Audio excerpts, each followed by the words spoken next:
നമസ്കാരം. നമസ്തേ നന്ദകുമാർ. നമ്മുടെ മമ്മൂട്ടി എല്ലാ കേരളത്തിലെ ജനങ്ങൾ മുഴുവൻ മാത്രമല്ല ലോകം മുഴുവൻ അംഗീകരിക്കുന്ന ഒരു നടനാണ് മമ്മൂട്ടി.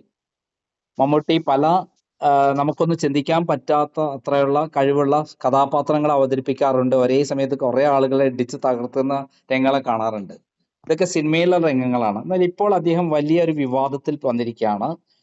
നമ്മുടെ മുഖ്യമന്ത്രി തന്നെ പിണറായി വിജയൻ തന്നെ മാപ്പ് പറയാൻ തയ്യാറായി വന്നിരിക്കുകയാണ്. അതായത് വയനാട്ടിൽ CPM ജില്ലാ സെക്രട്ടറി റഫീഖിന്റെ കൂടെയുള്ള ഒരു യാത്രയിൽ അദ്ദേഹത്തിന് റഫീഖിന്റെ പെരുമാറ്റം ദുസ്സഹമാവുകയും വിട്ടു നിൽക്കാൻ പറയുകയും മാത്രമല്ല ഈ ഫണ്ടെല്ലാം മുണ്ടക്കൈ ദുരന്തത്തിൽ ദുരിതബാധിതർക്ക് ഉണ്ടാക്കിയ വീട് അത് നാട്ടുകാരുടെ പണമാണെന്ന് പരസ്യമായി വിളിച്ചു പറയുകയും ചെയ്ത ഒരാളാണ് മമ്മൂട്ടി. ഇതിനെക്കുറിച്ച് അങ്ങേക്ക് എന്താണ് പറയാനുള്ളത്? തുടക്കത്തിലെ നന്ദകുമാരെ പറയട്ടെ, മമ്മൂട്ടി ഒരു മഹാനടനാണെന്നുള്ള അഭിപ്രായം എനിക്കില്ല. തുടക്കത്തില് അതൊരു ആക്ടർ എന്നുള്ളത്. പുള്ളിയുടെ സിനിമയിൽ കാണുന്ന ഹീറോയിസത്തിനോട് എനിക്ക് പരമ പുച്ഛവുമാണ്. ഒരു കൈ കൊണ്ട് എടുത്ത് 4 പേരെ തെറിപ്പിക്കുന്നതൊക്കെ അട്ടർ കണ്ടംപ്റ്റോട് കാണുന്നു. പക്ഷേ മമ്മൂട്ടി ഒരു റിയൽ ഹീറോയായി ഞാൻ കണ്ടത് ഈ വയനാട് വെച്ചാണ്. That's the real hero. പുള്ളി പറയുന്നത്, നിങ്ങൾ എപ്പോഴും എന്റെ കൂടെ ഇങ്ങനെ നിൽക്കണമെന്നില്ല, മാറി നിൽക്കൂ, ഞാൻ നിങ്ങൾ വിളിച്ചിട്ടാണ് വന്നതെന്ന് തോന്നും. മമ്മൂട്ടി വയനാട് CPM ജില്ലാ സെക്രട്ടറിയോട് പറഞ്ഞ ഈ 3 വാചകങ്ങൾക്ക് വലിയ പ്രാധാന്യമുണ്ട്. മമ്മൂട്ടി ഇതുവരെ അവതരിപ്പിച്ച സൂപ്പർ ഹീറോ നായകന്മാരുടെ അതിഭാവുകത്വമുള്ള ആക്ഷനുകളെക്കാൾ, പഞ്ച് ഡയലോഗുകളെക്കാൾ, മാസ് എൻട്രിയേക്കാൾ ഒക്കെ പവർഫുൾ ആയിരുന്നു ശാന്തമായി പറഞ്ഞ ആ 3 വാചകങ്ങൾ. കാരണം ഹീറോയിസത്തിന്റെ പ്രഭാവലയം മാച്ചു കളഞ്ഞാൽ മിച്ചമുണ്ടാകുന്നത് എന്തോ അതാണ് ഹീറോയിസം. ഒരു പ്രഭാവലയം നമ്മൾ ഹീറോയിസത്തിന് കാണിക്കും, അത് മാറ്റിക്കളഞ്ഞാൽ മിച്ചമുള്ളതാണ് യഥാർത്ഥത്തിൽ ഹീറോയിസം. നമ്മൾ പക്ഷേ ഹീറോയിസത്തെയും ഹീറോയെയും എല്ലാം ഒന്നായി കാണുന്നു. അത് നമ്മുടെ പ്രശ്നമാണ്. അല്ലെങ്കിൽ നാളിതുവരെ നമ്മൾക്ക് ലഭിച്ച ഇമേജുകളിൽ നിന്ന് നമ്മൾ സൃഷ്ടിച്ച സൂപ്പർ ഇമേജ് ആകാം ആ ഹീറോയിസത്തിന്റെ. ഉദാഹരണത്തിന്, പ്രധാനമന്ത്രിയെ കുറിച്ച് അവതരിപ്പിക്കുന്നതിന് 56 ഇഞ്ച് നെഞ്ചളവുള്ള ആൾ എന്താണ്? നെഞ്ചിന്റെ ഇഞ്ചളവല്ല ഒരാളെ ഹീറോ ആക്കുന്നത്, സ്വന്തം നിലപാടുകളാണ്. ഒരു പ്രത്യേക സാഹചര്യത്തിൽ ആ വ്യക്തി എടുക്കുന്ന ധീരമായ നടപടികളാണ് അയാളെ ഹീറോ ആക്കുന്നത്. ധീരമായ നടപടി എന്നാൽ തെലുങ്ക് നടൻ ബാലകൃഷ്ണ പറന്നുയരുന്ന ഹെലികോപ്റ്റർ പിടിച്ച് താഴ്ത്തുന്ന അല്ല. ചുറ്റും ശത്രുക്കൾ ബോട്ടിൽ നിന്ന് വെടിവെക്കുമ്പോൾ നടുക്ക് ഒരു കൊച്ചു വള്ളത്തിൽ നിന്ന് വെടിയുണ്ടകളിൽ നിന്ന് ഒഴിഞ്ഞു മാറുന്ന ഇതയക്കനി എന്ന തമിഴ് സിനിമയിലെ MGRന്റേതല്ല. 2 ശത്രുക്കളും ഒരു വെടിയുണ്ടയും മാത്രമാകുമ്പോൾ റിവോൾവറിന്റെ മുമ്പിൽ കത്തിയുടെ വായ്ത്തല പിടിച്ച് ഒരു ബുള്ളറ്റിനെ 2 ആക്കി മുറിച്ച് 2 പേരെയും കൊല്ലുന്ന രജനീകാന്തിൻ്റെതുമല്ല. എതിർക്കാൻ വരുന്നവരെ അടിച്ച് ആകാശത്തോടി പറപ്പിക്കുന്ന മോഹൻലാലിന്റെയും മമ്മൂട്ടിയുടെയും അല്ല.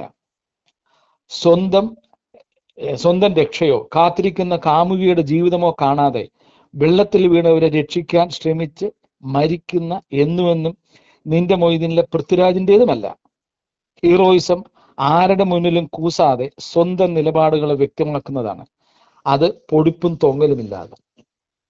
അത്തരമൊരു ഹീറോയിസമാണ് സഞ്ജു സാംസൺ 2020 ലോകകപ്പിൽ കാണിച്ചെന്ന്. അതിൽ അതിഭാവുകത്വമില്ല, കളിയിലെ മികവാണുള്ളത്. സ്വന്തം തെറ്റുകൾ തിരുത്തി സ്വയം പാകപ്പെടുത്തിയ ഒരു ക്രിക്കറ്ററുടെ റിയൽ ഹീറോയിസം. ഇത് സിനിമയിലെ ഹീറോയിസമായി മാറുമ്പോൾ ആ ക്രിക്കറ്ററെ അവതരിപ്പിക്കുന്ന ഹീറോ ഒറ്റയടിക്ക് തന്നെ 100 റൺസ് എടുക്കുന്ന ഹീറോ ആയി മാറും. ആ നുണയാണ് 56 ഇഞ്ച് നെഞ്ചളവിന്റെ ഹീറോയിസം, ഇരട്ട ചങ്കിന്റെ ഹീറോയിസം. അതല്ല മമ്മൂട്ടി ഇവിടെ കാണിച്ചത്. പക്ഷെ നമ്മുടെ രാഷ്ട്രീയ ചർച്ചകൾ നമ്മൾ കേൾക്കുന്ന ഹീറോയിസം എന്തൊക്കെയാണ്? ഇരട്ട ചങ്കുള്ള പിണറായി, ഉദയസൂര്യൻ പിണറായി, കാരണഭൂതൻ പിണറായി, ബ്രണ്ണൻ കോളേജിലെ ഊരിപ്പിടിച്ച വാളിനും കഠാരയ്ക്കും നടുവിലൂടെ നെഞ്ചുവിരിച്ച് നടന്നുപോയ പിണറായി, അല്ലെങ്കിൽ ബ്രണ്ണൻ കോളേജിലെ ചട്ടമ്പി പിണറായിയെ വെറുതെ വിട്ട കളരി അഭ്യാസിയായ K. സുധാകരൻ, കഴുത്തിൽ തറച്ച വെടിയുണ്ടയുമായി ജീവിച്ച് സ്വന്തം കരുത്തുകൊണ്ട് വെടിയുണ്ട അലിയിച്ച് ശരീരത്തിൽ ലയിപ്പിച്ച് ചേർത്ത് EP ജയരാജൻ, മേഘമുള്ളപ്പോൾ ശത്രുവിന്റെ റഡാറിൽ ഒന്നും തെളിയില്ല എന്നും അതുകൊണ്ട് കയറി അടിച്ചോടാ എന്ന് എയർഫോഴ്സിനോട് ഉത്തരവ് കൊടുത്ത നരേന്ദ്രമോദിയെ, ഹൈസ്കൂൾ പഠനം പോലും പൂർത്തിയാകാതെ എൻഡയർ പൊളിറ്റിക്കൽ സയൻസിൽ ബിരുദം നേടിയ മഹാമാന്ത്രികനായ മോദി, 56 ഇഞ്ച് നെഞ്ചളവും ഇരട്ട ചങ്കുമൊക്കെ കവരച്ചട്ടമ്പിമാർക്ക് ചേരുന്ന അതിഭാഗവത്വം നിറഞ്ഞ വിശേഷണങ്ങളാണ്, രാഷ്ട്രീയ നേതാവിന് ചേരുന്ന അല്ല. ലാൽ ബഹാദൂർ ശാസ്ത്രിക്ക് പൊക്കം കുറവായിരുന്നു, നെഞ്ചളവ് ഇതിന്റെ പകുതി പോലും ഇല്ലായിരുന്നു. സ്ത്രീ ആയിരുന്നിട്ടും ഇന്ദിരാഗാന്ധിക്ക് 56 ഇഞ്ച് നെഞ്ചളവില്ലായിരുന്നു. പക്ഷേ അമേരിക്കയുടെ 7th ഫ്ലീറ്റ് ഇന്ത്യൻ ഓഷ്യനിൽ എത്തിയെന്നറിഞ്ഞപ്പോൾ അവരുടെ മുട്ട് വിറച്ചില്ല. ഇന്ത്യക്ക് സ്വാതന്ത്ര്യം നൽകുന്നതിന് നേതൃത്വം നൽകിയ ഗാന്ധിജിയും ഇരട്ടച്ചങ്കോ 56 ഇഞ്ചോ നെഞ്ചളവൊന്നുമില്ല, വളരെ വളരെ മെലിഞ്ഞ ദുർബലനായ ഒരു മനുഷ്യനായിരുന്നു.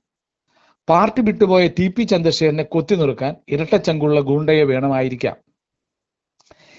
പക്ഷേ ജയിൽ തടവുകാർക്ക് കിട്ടുന്നതിനേക്കാൾ കുറഞ്ഞ മാസവരുമാനം കിട്ടുന്ന ആശാ വർക്കേഴ്സിന് സമരത്തോട് അനുഭാവം കാണിക്കാൻ രാഷ്ട്രീയ നേതാവിന്റെ മാനവിക മുഖമാണ് വേണ്ടത്. അതാണ് രാഷ്ട്രീയത്തെ ഹീറോയിസം.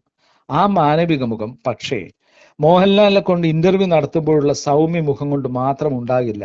അതിന് രാഷ്ട്രീയ പക്വത വേണം. അതാണ് രാഷ്ട്രീയ നേതാവിന്റെ ഹീറോയിസം. ഇത്തരം ഹീറോയിസം മാറ്റിവെച്ച് നോക്കുമ്പോഴാണ് മമ്മൂട്ടി വയനാട് ടൗൺഷിപ്പ് സന്ദർശനത്തിനിടെ CPM ജില്ലാ സെക്രട്ടറി K. റഫീഖിനോട് പറഞ്ഞ കാര്യം യഥാർത്ഥ ഹീറോയിസം ആകുന്നത്. കാരണം അതൊരു നിലപാടാണ്. അത് പറഞ്ഞത് മാധ്യമങ്ങൾ കേൾക്കെയാണ്, എന്നാൽ പൊട്ടിത്തെറിച്ചുകൊണ്ടല്ല. Matter of fact. താൻ ഇപ്പോഴും CPMന്റെ ചാനൽ കൈരളിയുടെ ചെയർമാനാണെന്ന ബോധ്യത്തോടുകൂടി തന്നെ പറഞ്ഞ കാര്യം. ഇതേ ഹീറോയിസമാണ് 2025 നവംബർ മാസത്തിലെ കേരള പിറവിയോടനുബന്ധിച്ച് കേരള സർക്കാർ കൊട്ടി ആഘോഷിച്ച അതിദാരിദ്ര്യ മുക്ത കേരളം എന്ന പരിപാടിയിൽ പിണറായി വിജയനെ സ്റ്റേജിലെത്തിക്കൊണ്ട് മമ്മൂട്ടി പറഞ്ഞത്. കോട്ട്: അതിദാരിദ്ര്യം മാത്രമേ മാറിയിട്ടുള്ളൂ, ദാരിദ്ര്യം മാറിയിട്ടില്ല. അതാണ് വെല്ലുവിളി. രാജപാതകളും കെട്ടിടങ്ങളും മാത്രമല്ല വികസനം, വിശക്കുന്ന വയറുകൾ കണ്ടുകൊണ്ടായിരിക്കണം വികസനം. അൺകോട്ട്. വാസ്തവത്തിൽ ഇതാണ് ഒരു കമ്മ്യൂണിസ്റ്റുകാരന്റെ വികസന കാഴ്ചപ്പാട്. ഇതായിരിക്കണം. കാരണം ഡെവലപ്മെന്റ് ഈസ് ഡിസ്ട്രിബ്യൂഷൻ എന്ന കാഴ്ചപ്പാടാണത്. അതൊരു കമ്മ്യൂണിസ്റ്റ് നേതാവാണെന്ന് അവകാശപ്പെടുന്ന പിണറായി വിജയന്റെ മുഖത്ത് നോക്കി പറഞ്ഞതാണ് മമ്മൂട്ടിയുടെ ഹീറോയിസം. ആ ഹീറോയിസത്തിന്റെ പൊടിപ്പും തൊങ്ങലുമില്ലും ആർഭാടവും കെട്ടുകാഴ്ചകളുമില്ലാതെ ആ തനത് ഹീറോയിസത്തിന്റെ ആവർത്തനമാണ് നമ്മൾ വയനാട് കണ്ടത്. ഒരു കാര്യം വ്യക്തമാക്കുന്നതിന് മുൻപും പിൻപും അതേ കാര്യമായി ബന്ധപ്പെടുത്തി പറയുന്ന കാര്യങ്ങളുടെ കൂടി പശ്ചാത്തലത്തിൽ വേണം ആ പറഞ്ഞ കാര്യത്തിന്റെ എസൻസ് വിലയിരുത്താൻ. വയനാട്ടിലെ ടൗൺഷിപ്പ് കാണാൻ പോയ മമ്മൂട്ടിയോട് സംസാരിച്ച പത്രപ്രവർത്തകരോട് മമ്മൂട്ടി ഇതൊരു സോഷ്യൽ ക്യാപിറ്റൽ ആണെന്നാണ് പറഞ്ഞത്. സോഷ്യൽ നെറ്റ്വർക്കിങ്ങിൽ കൂടെ ജനങ്ങൾ പൊതുവായൊരു പ്രശ്നം പരിഹരിക്കുകയോ പരസ്പരം വിശ്വാസം ഊട്ടി ഉറപ്പിക്കുകയോ ഒരു വ്യക്തിയുടെയോ സമൂഹത്തിലെ ഒരു വിഭാഗത്തിന്റെയോ പ്രശ്നപരിഹാരത്തിന് കൂട്ടായി പ്രവർത്തിക്കുകയോ ഒക്കെ ചെയ്യുന്നതിനെയാണ് സോഷ്യൽ ക്യാപിറ്റൽ എന്ന് പറയുന്നത്. വാസ്തവത്തിൽ വയനാട് ആ സോഷ്യൽ ക്യാപിറ്റലിന്റെ റിസൾട്ടാണ്. വയനാട് ദുരന്തത്തിൽ നിന്ന് അതിന്റെ ഇരകളായി മാറിയ മനുഷ്യരെ സഹായിക്കാൻ പൊതുജനം നൽകിയ സംഭാവനയിൽ നിന്നാണ് പുനരധിവാസ പാക്കേജിന്റെ ഭാഗമായി പുതിയ വീടുകൾ നിർമ്മിച്ചത്. അത് ഗവൺമെന്റിന്റെ ഭാഗമായി ചിത്രീകരിക്കുന്ന തെറ്റാണ്. അതിനേക്കാൾ വലിയ തെറ്റാണ് അത് ഇടതുപക്ഷ സർക്കാരിന്റെ വിജയമായി വ്യാഖ്യാനിക്കുന്നത്. കാരണം അത് സോഷ്യൽ ക്യാപിറ്റലാണ്. ഇത് ജനങ്ങളുടെ വിജയമാണ് എന്ന് മമ്മൂട്ടി പറഞ്ഞപ്പോൾ ഇടതുപക്ഷം വീണ്ടും ജയിക്കുമെന്നല്ലേ അതിനർത്ഥം എന്ന് ഏതോ ഒരു സഖാവ് പത്രപ്രവർത്തകൻ ചോദിച്ചു. അങ്ങനെയല്ല പറഞ്ഞതെന്ന് മമ്മൂട്ടി തിരുത്തി. അതാണ് ഹീറോയിസം. ജില്ലാ സെക്രട്ടറിയെ അപമാനിച്ച മമ്മൂട്ടിക്കെതിരെ സൈബർ സഖാക്കൾ ഉറഞ്ഞു തുള്ളി. ഈ ഡിജിറ്റൽ യുഗമായതുകൊണ്ട് മമ്മൂട്ടിയുടെ ഭാഗ്യം, ഉറഞ്ഞു തുള്ളുന്നത് സോഷ്യൽ മീഡിയയിൽ കൂടെ മാത്രമേ ആകുന്നുള്ളൂ. 10-15 വർഷത്തിന് മുമ്പായിരുന്നെങ്കിൽ നെഞ്ചിൽ റീത്ത് വെച്ചേനെ. കുലംകുത്തി, പരനാറി, നികൃഷ്ടജീവി എന്നൊക്കെ കാരണഭൂതൻ മന്ത്രം ചൊല്ലിക്കൊടുത്തേനെ. താൻ വ്യക്തിപരമായി അപമാനിക്കാൻ ശ്രമിച്ചിട്ടില്ലെന്ന് പിന്നീട് മമ്മൂട്ടി ജില്ലാ സെക്രട്ടറിയോട് ഫോൺ വിളിച്ചു പറഞ്ഞു. അതും അയാളുടെ ഹീറോയിസമാണ്. സ്വന്തം നിലപാട് വ്യക്തമാക്കുന്നു. അല്ലാതെ വിപ്ലവം ഫേസ്ബുക്കിലൂടെ എന്ന പുതിയ വിപ്ലവ ആഹ്വാനം കണ്ട് ഭയന്നിട്ടായിരിക്കില്ല. സൈബർ സഖാക്കൾക്ക് ചോദിക്കാവുന്ന മറ്റു ചില ചോദ്യങ്ങൾ കൂടിയുണ്ട്. ലാവ്ലിൻ കേസ് എന്തായി? ബിരിയാണി ചെമ്പിലെ സ്വർണ്ണ കേസ് എന്തായി? എക്സാലോജിക് ഡേറ്റ വിറ്റു എന്ന കേസ് എന്തായി? ശബരിമലയിലെ സ്വർണ്ണക്കൊള്ള കേസ് എന്തായി? കരിമണൽ കർത്താവിൽ നിന്ന് ചെയ്യാത്ത ജോലിക്ക് കോടിക്കണക്കിന് രൂപ വാങ്ങി പിണറായിയുടെ മകളുടെ കേസ് എന്തായി? സഹകരണ ബാങ്ക് കൊള്ളയുടെ കേസ് എന്തായി? രക്തസാക്ഷി ഫണ്ട് പോലും അടിച്ചുമാറ്റിയ കേസ് എന്തായി? എന്തിനാണ് അഴിമതി നടത്താതെ അപൂർവം കമ്മ്യൂണിസ്റ്റുകാരിൽ ഒരാളായ G. സുധാകരനെ പാർട്ടി സംസ്ഥാന സെക്രട്ടറി തന്നെ പത്രസമ്മേളനത്തിൽ വെച്ച് അപമാനിച്ചത്? തളിപ്പറമ്പിൽ എന്തിനാണ് MP ഗോവിന്ദന്റെ ഭാര്യ PK ശ്യാമളയെ മത്സരിപ്പിക്കുന്നത്? ഇത് കുടുംബവാഴ്ചയല്ലേ? തളിപ്പറമ്പിൽ വേറെ സഖാക്കളൊന്നും ഇല്ലേ? ഇതേ PK ശ്യാമള കാരണമല്ലേ നൈജീരിയയിൽ നിന്ന് നാട്ടിലെത്തി 16 കോടി രൂപ മുടക്കി ഒരു ഓഡിറ്റോറിയം കിട്ടുന്നതിൽ വേണ്ട ലൈസൻസ് മനഃപൂർവ്വം വെച്ച് താമസിപ്പിച്ചു എന്നതിനെ തുടർന്ന് 49 വയസ്സായ സാജൻ പറയിൽ ആത്മഹത്യ ചെയ്തത് ഇതേ PK ശ്യാമള കാരണം തന്നെയല്ലേ? 75 വയസ്സിന് മുകളിലുള്ള എല്ലാ സഖാക്കളെയും തിരഞ്ഞെടുപ്പ് രാഷ്ട്രീയത്തിൽ നിന്നും പാർട്ടിയിലെ ഉയർന്ന സ്ഥാനങ്ങളിൽ നിന്നും മാറ്റി നിർത്തുമ്പോൾ ഇത് രണ്ടും എന്തുകൊണ്ട് പിണറായി വിജയന് മാത്രം ബാധകമാകാത്തത് എന്ന് എന്തുകൊണ്ടാണ് ഒരു സഖാവ് പോലും ചോദിക്കാത്തത്? പോളിറ്റ് ബ്യൂറോ എന്നൊരു സാധനവും അതിന്റെ ജനറൽ സെക്രട്ടറി എന്ന ആളും ഇപ്പോഴും ഉണ്ടോ?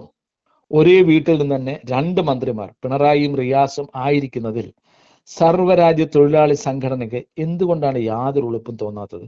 ചോദ്യങ്ങൾ ഇനിയുമുണ്ട്. പക്ഷേ മമ്മൂട്ടി വയനാട് ജില്ലാ സെക്രട്ടറിയോട് മാറി നിൽക്കാൻ പറഞ്ഞത് ഞാൻ കാണുന്ന വേറെ ഒരർത്ഥത്തിലാണ്. അത് കേരളത്തിലെ ജനങ്ങൾ പിണറായി വിജയനോട് മാറി നിൽക്കാൻ പറയുന്നതിന്റെ ഉണർത്തുപാട്ടാണ്.